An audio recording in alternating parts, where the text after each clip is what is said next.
Isifundazwe iGauteng sesikubeke phambili ukulwa nobugebengu kanye nenkohlakalo kulesifundazwe. Lokhu kushiwo nguNdunankulu waseGauteng uPanyaza Lesufi ngenkathi ethula inkulumo yesifundazwe. Inkulumo yokuqala ngesimo sesifundazwe iGauteng ngaphansi kohulumeni obumbano khona esifundazweni, uNdunankulu uPanyaza Lesufi kudingeke ukuba abhekisise kahle akwenzayo ukuze akwazi ukubhekelela wonke amaqembu akhona eshayamthetho sesifundazwe okuseqhulwini into enafuna ukuzenza ukulusana nomdzolaboya kanye nenkohlakalo. Apex priority which commands our urgent attention as the provincial government. I wish to reassure the people of our province that we will continue to ramp up measures to drastically reduce crime. Inkulumo yakhe iza nje lenyukile izinga lokwentuleka kwemisebenzi kuleli Lesufi futhi bazogcijintshe engasebenze izinkulungwane engamakhulu amahlanu ikwazi ukwenza imisebenzi yezandla njengoba nje neMpox imenyezelwe njengesimo kufanele sibhekwe ukuphuthuma. Lesufi futhi uyaqhubeka umsebenzi wokuqwashisa. Gauteng province is capacitating clinicians in all 5 health districts. Moreover, Mpox campaigns are about to be launched in all our schools and public places so that we can educate our people about Mpox. uNdunankulu uthi kuzoqinisekisa ukuthi idolobha igoli lizobuyela esimweni sale sihle sakudala njengoba nje lake laba idolobha elicebile ezwenikazi Afrika. In collaboration with the city of Joburg, we'll kickstart this important initiative to clean Johannesburg CBD. Lesufi ungusamaqembu ehlukene eshamthetho sasesifundazweni iGauteng ukuba ngaqhudelani kepha lekelelane ekusebenzeleni izakhamuzi zakhona eGauteng. Kusenjalo kulindeleke ukuthi kushonela namhlanje umkhandlu dolobha waseGoli sewuqoke usodolobha omusha kulandela ukwesula esikhundleni kobe imeya uKabelo Gwamanda ngesonto eledlule. Umhlangano ophuthumayo umkhandlu dolobha uzohlala namhlanje ntambama kulindeleke ukuthi kuqokwe kuwo uDada Morero weANC njengemeya entsha yaseGoli okwamanje wengamele ezimali emkhandlwini. Umholi weEFF uJulius Malema uthe kusengenzeka kubonakala ufuduko lwamalunga aqavile ngaphakathi eqenjini azolandela ethendeni obeyiphini lakhe uFloyd Shibambu. uShibambu kanye nobeyilungu leParliament uMzwane Lemanye bashiyile kuEFF njengoba sebethathe ubulungu obusha ngaphansi kweMK Party. Iphini likamongameli weEFF uFloyd Shibambu useshiye phansi kuleli qembu. Kwincwadi ayibhalele umongameli weqembu uJulius Malema, uShibambu uthi angeke avuselele ubulungu bakhe baleli qembu. Greetings, Comrade President.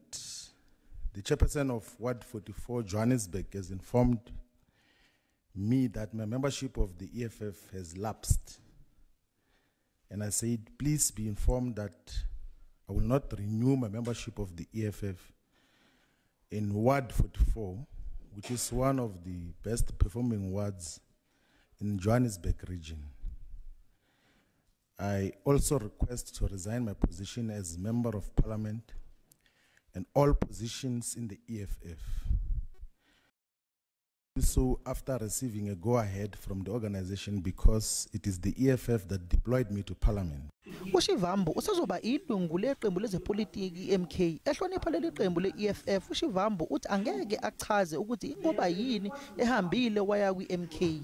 Just to give clarity so that there is no speculation. I've decided not to renew the membership of the EFF because I will join and participate in umkhonto wesizwe party. uMalema uthi baningi-ke abaholi beqembu abazosula abahamba naye uShibambu. There will be many others who are going to leave the EFF because they've got their loyalty and support to the Deputy President. So, fighters on the ground should be prepared for more people to follow. And this should not serve as a point of collapse for the EFF. This is a testing moment. The organization that has lived beyond 10 years has never been through this test. The EFF will have to pass this test or it will have to die. uMalema uthe iqembu njengoba likhungethe yinkinga eziningi kumele lizinqobe ukuze lingashabalali. Ngingusamkele Maseko wezindaba zeSABC ngibika ngiseGoli. Inyunyana yezisebenzi zasemayini AMCU ithi izoqhubeka nokulwela ukuthi izisebenzi zasemayini zithole iholo elingcono. Lokhu kuza njengoba namhlanje kuhlangana iminyaka e12 kwenzeka isibhicongo sokubulawa kwezisebenzi zasemayini Lonmin ezingama-34 eduze kwaseRustenburg esifundazweni iNorth West kuNcwaba wango-2012. Njengoba kuhlangana iminyaka e12 kwenzeka isibhicongo saseMarikana kuze kube yimanje akukho noyedwa umuntu osejezile ngokushona kwezisebenzi zasemayini iLonmin ezingama-34. Nakuba sekudlule isikhathi eside futhi namhlanje kubanjwe umcimbi wokukhumbula abaphangalala, kepha izakhamuzi zakule ndawo zisaphila ngaphansi kwezimo ezingagculisi. It's only on the eyes of the media to attract the media. It's not addressing the real issues that we have in Vonorkop. And then also Marikana Renewal Program, there is a selective consultation. Some members of the communities are not aware of the program that is happening. Kusenjalo ungqongqoshe wezobulungiswa nokuthuthukiswa komthethosisekelo uThembi Nkadimeng uthi sechithwe imali eyizigidi ezingama-352 zamarandi zonqephezela imindeni eyakhahlamezeka kulesibhicongo. Each case has been assessed individually to ensure that the compensation aligns with the legal framework and the directive that were given by court. Inyunyana yezisebenzi zasemayini AMCU ithi izoqhubeka nokulwela ukuthi izisebenzi zasemayini zithole iholo elingcono. We're no longer getting 4,000 a month. Some of them are sitting at 16,000. That is the minimum. It's because of our hard work. If you remember the 5-month strike, it was ensuring that workers are getting a decent wage. Umbiko usihle Dlamini wezindaba ze-SABC. Selihoxisiwe uhlelo likahulumeni lokuphehlwa kogesi wenuzo bese liphasisiwe. Lokhu kumenyezelwe kuseni namhlanje ungqongqoshe wezogesi kanye nezamandla uDokotela Khosiyenzo Ramaphosa. Udalule ukuthi lolu hlelo bese kuhloswe ngalo ukwengezwa komthamo wamandla ogesi ezweni luzohoxiswa kwesikhashana ngenxa yezikhalo zeinhlangano ezahlukene zomphakathi ezikhala ngokuthi akuzange kulandelwe imigudu efanele ngokuphasiswa kwalo.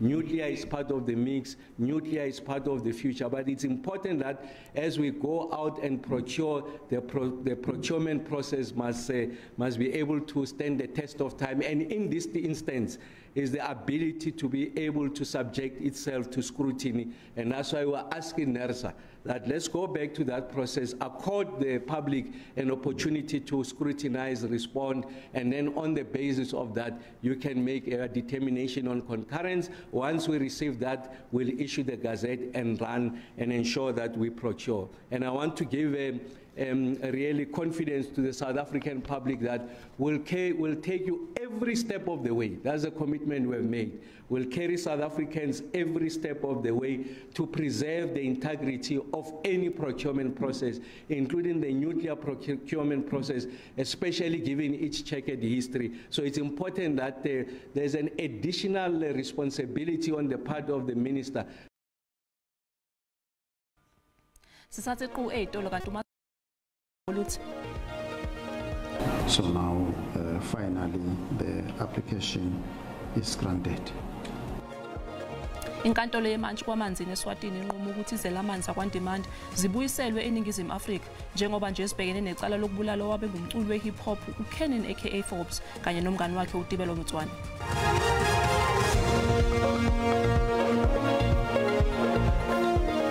Sikubingelele sikwamukele uma ngabe usanda ngena odabeni oluphambili lesibiko ukuthi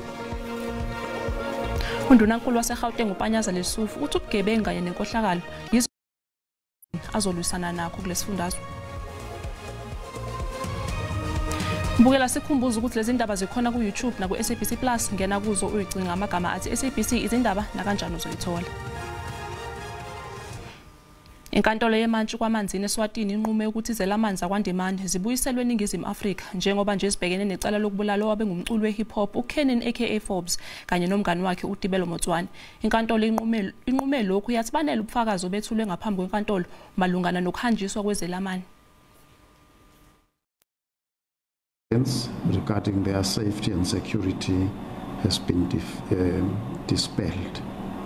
Now this court has added an additional safety measure now to order the South African Human Rights Commission, acting in terms of Section 2 of the South African Human Rights Commission Act of 2013, to ensure respect, protection, and observance of the rights of the respondents as they get conveyed to South Africa, including when they will be in the correctional services.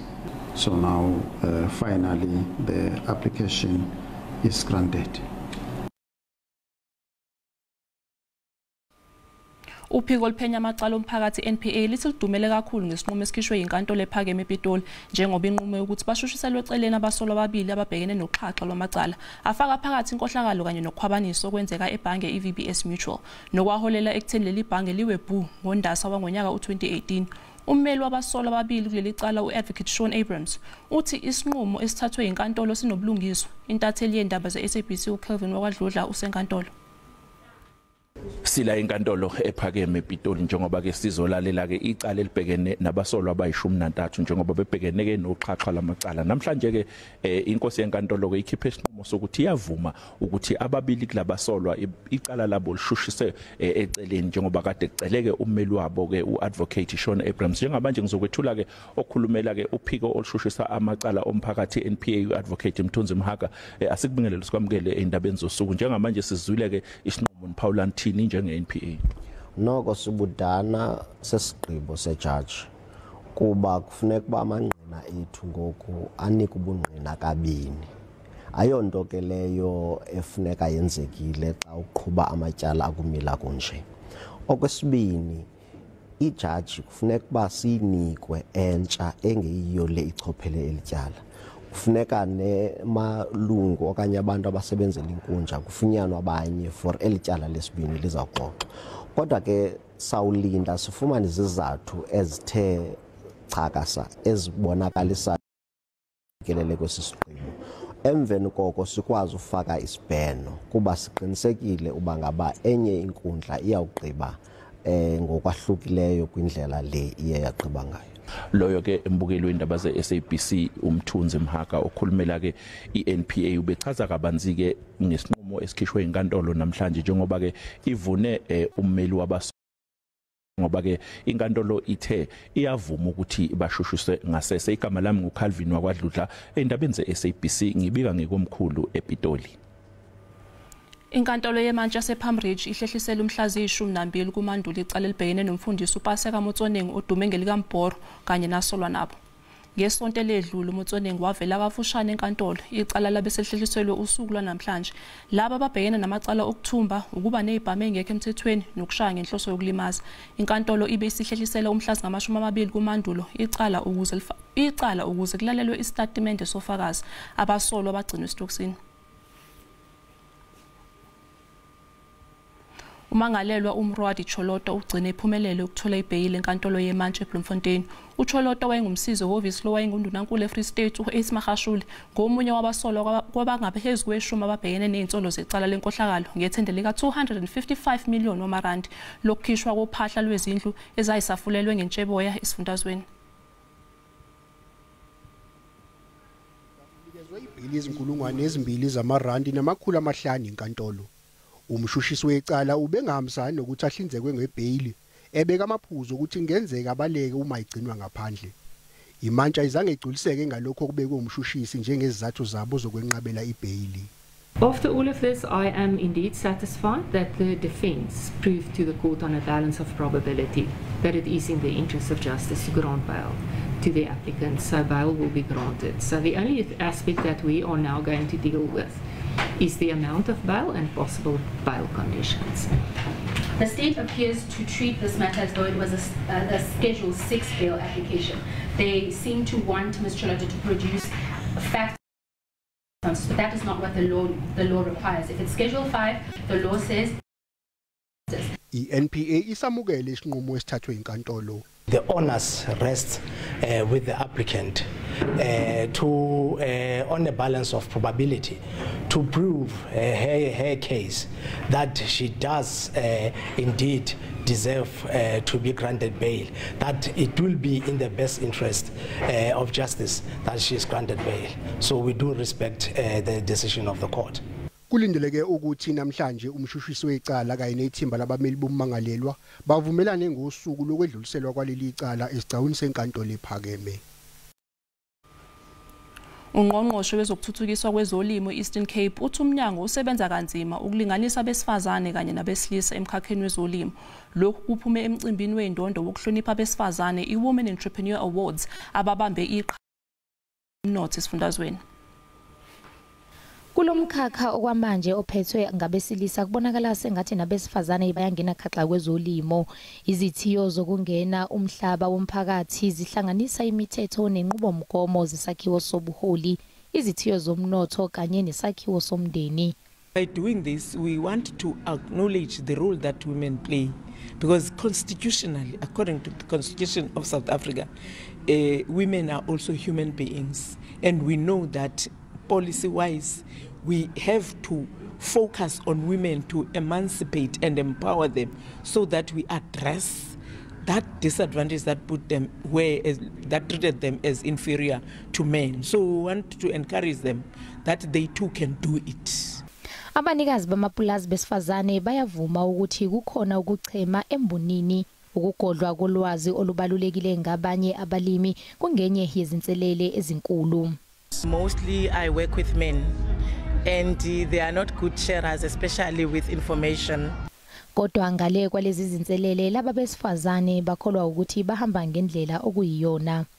Ndiyavuya kakhulu. I'm very excited. And zazi noma nthina, I'm out of words. This is for my company, this is for my family, this is for everyone who has been supporting me. I'm going to plow back to twin bed poultry farming because there is still a lot of things that we need. Ukwethula kwalemiqomoyelo kwaqala ngonyaka 1999 futhi kokhula iminyaka yonke njengoba abalimi besifazane abasha basafufuza bengene endaweni yesigameko. Umlingiswa besemkhanjubomvu Connie Chume ubekwe endaweni yakhe yokugcina emathuneni aseCrystal Park eDavidson. Ubeseneminyaka engama-72 ubudala ngenkathi kumenela ukufa ngesonto eledlule. Umngcwabo wakhe ubuhanjelwe yikhulu zikahulumeni, abaculi, abalingisi, abangani kanye nomphakathi. Njengoba nje uChume bebekwe endaweni yakhe yokugcina, abalingisi osaziwayo kanye nabangani bebekhona ukuzokhumbula kakwenzile esadla Nhlamvana. We will miss your natural regal sense of confidence.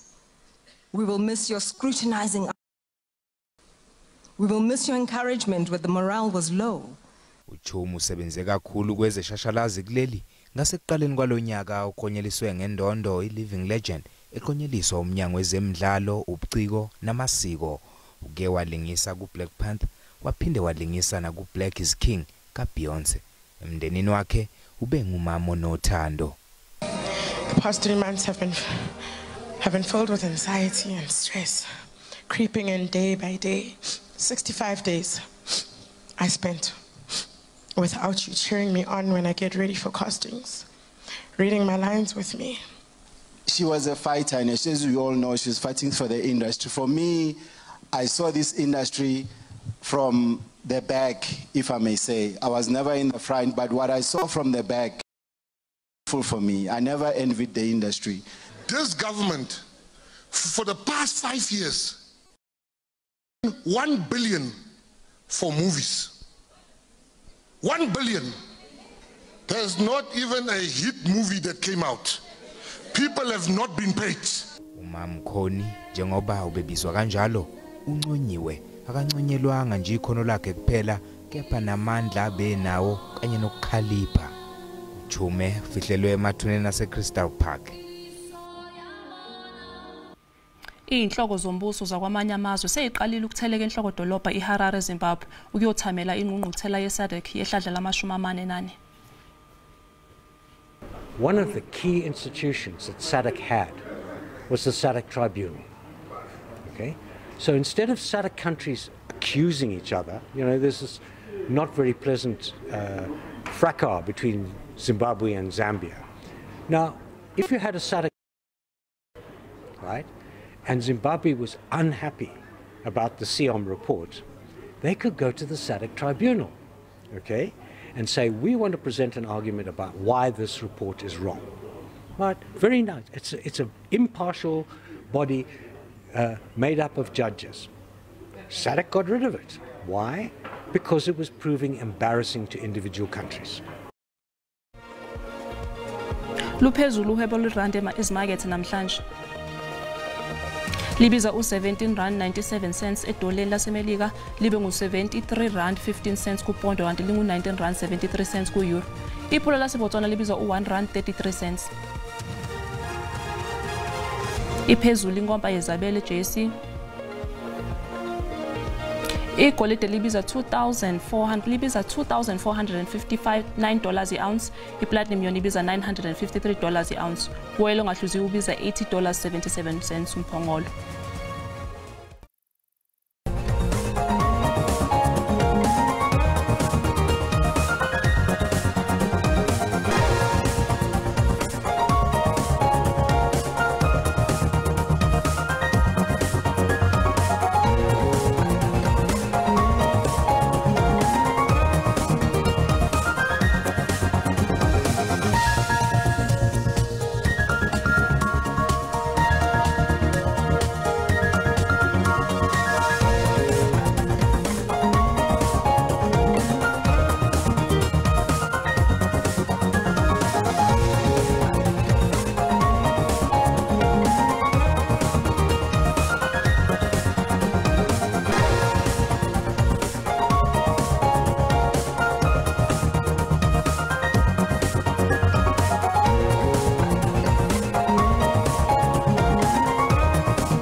Bukeli sibeka lapha indaba zehora lokuqala emini, siyabuya futhi ngehora lesikhombisa. Umusa wenkosi ube nani nonke.